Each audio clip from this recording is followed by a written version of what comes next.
With the NHL Stanley Cup Finals in the books, that means the NHL offseason is officially underway. Dave Isaac, the Courier Post, he joins us now with a look at the offseason questions for this Flyers team because, Dave, it is underway. You can start to make trades immediately, right?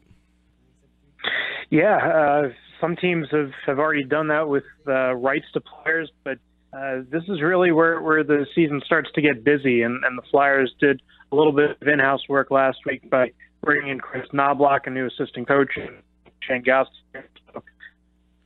Yeah, and that move was kind of interesting, a little eyebrow raiser for many people around the hockey world, and they got Gostisbehere signed to a big deal as well. So talk about how that Knobloch deal was kind of a unique deal for people around the Flyers.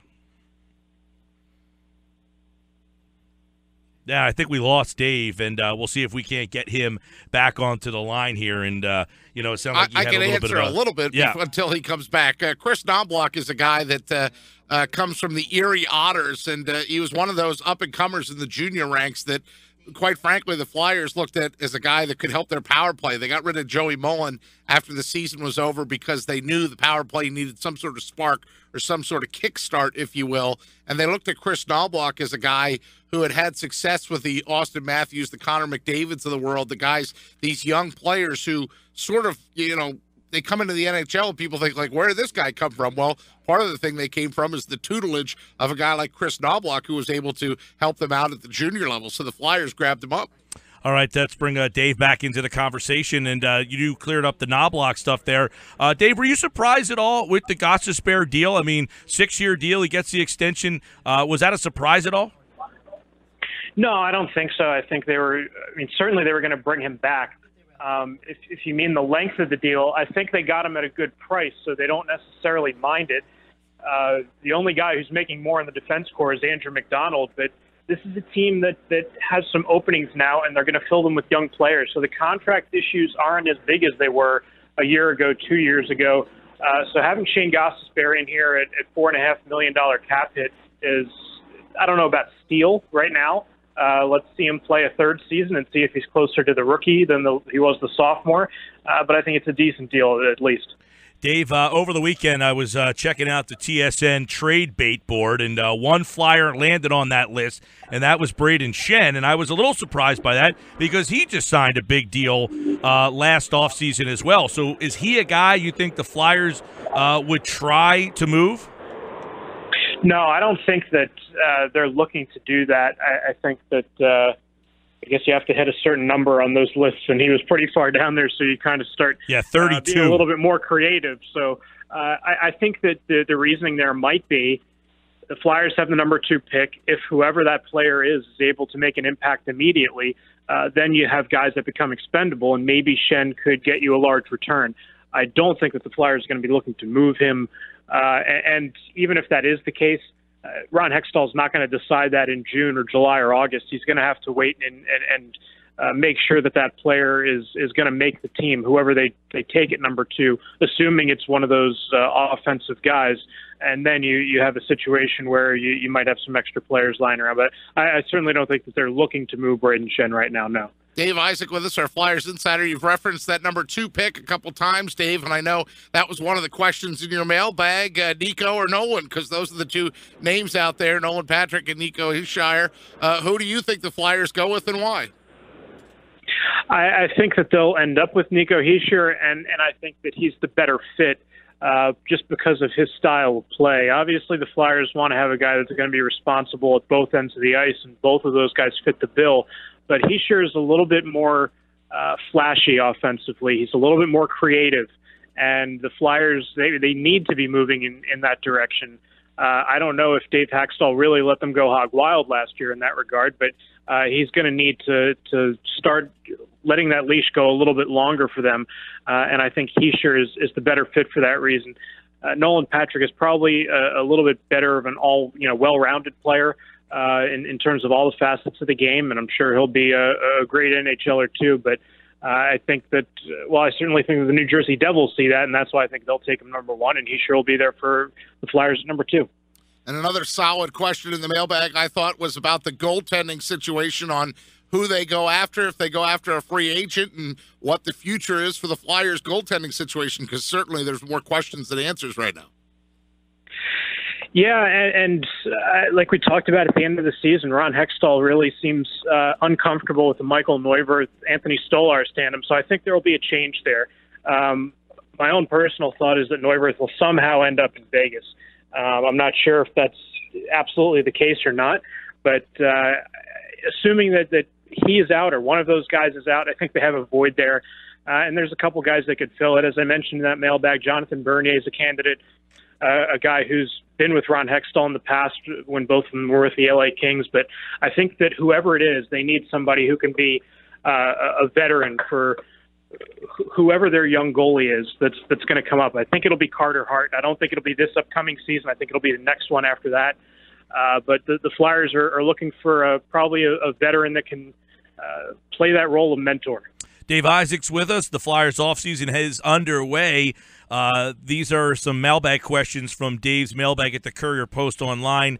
Going back to number 2, Art asked a question about the face of the franchise. Usually when you get a guy the last couple of years, 1 or 2, these guys have got right on the ice and have turned teams around pretty quickly. You see in Edmonton, maybe not in Buffalo as much, but they're getting better. Toronto has certainly got better through the draft. Do you see one of these 2 players getting on the ice immediately and changing of team quickly? Well, they may come in and make an immediate impact, but they're not generational players. There isn't a Connor McDavid in this draft. There isn't an Austin Matthews. Excuse me. But they're solid players. And the way that the Flyers have been planning for the future, they have plenty of other candidates that could also be that face of the franchise. So you're right. You usually see it with that number 2.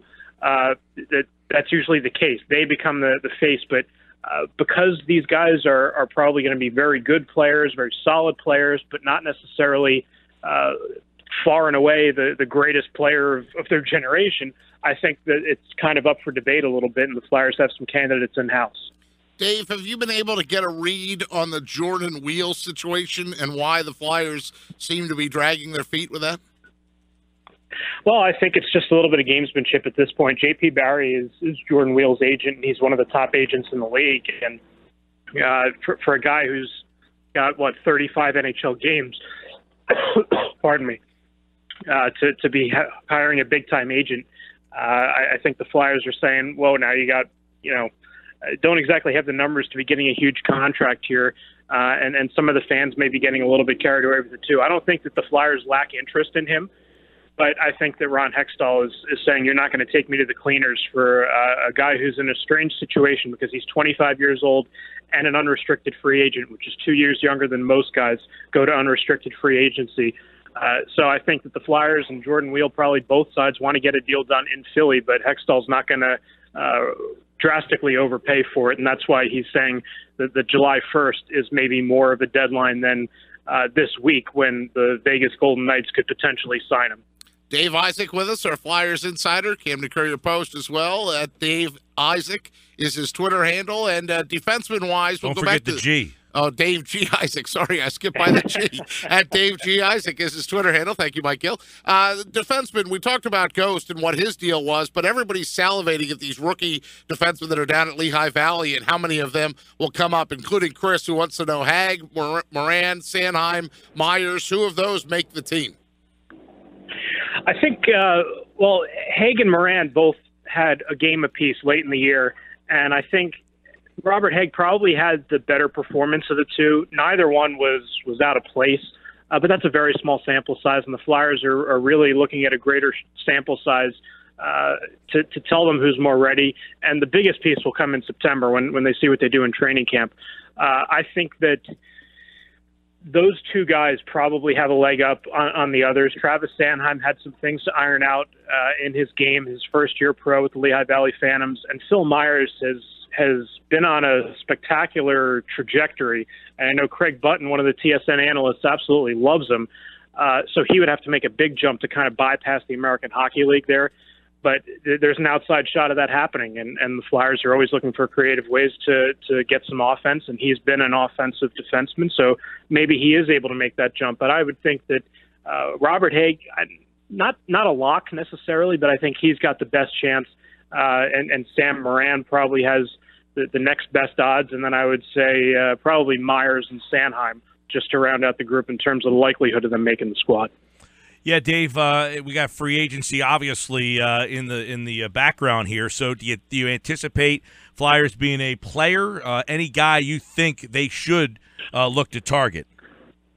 I think that this is where the Flyers are taking the next step in terms of not necessarily the product on the ice quite yet, but in terms of their checkbook. The holes that they have now are going to be filled by their prospects. I don't think they're going to be a player at all on July 1st. It wouldn't surprise me if they signed literally nobody. But maybe they have a hole or two to fill in their minor league system. But they have a plan here. Ron Hextall specifically said for the defensemen that they would fill it with their prospects, or at least would hope to. I guess the only chance is signing a goaltender if they don't trade for one or trade for somebody's rights.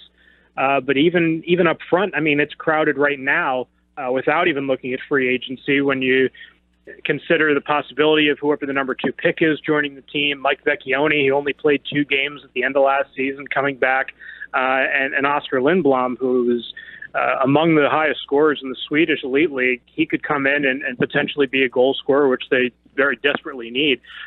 He's not going to be taken for ransom on July 1st, Ron Hextall, and that's a spot that he likes being in. So I don't see them being players at all, and I don't think that there's necessarily anybody that's going to come looking for a big paycheck in Philadelphia, because they don't have the money to throw around, but they're not up against it like they were. And not to create homework for you, Dave, but as we talk here on the air, I see a tweet that says the Flyers and Jordan Wheel have agreed on the length of their deal, but both sides are still haggling over the money and the salary, so maybe some progress being made there. We'll let you work on that in a second after we let you go, but we'll finish by asking you that if everything falls into place, and this was a good question in your mailbag, if everything falls into place, realistically, how long until the team is a Stanley Cup contender?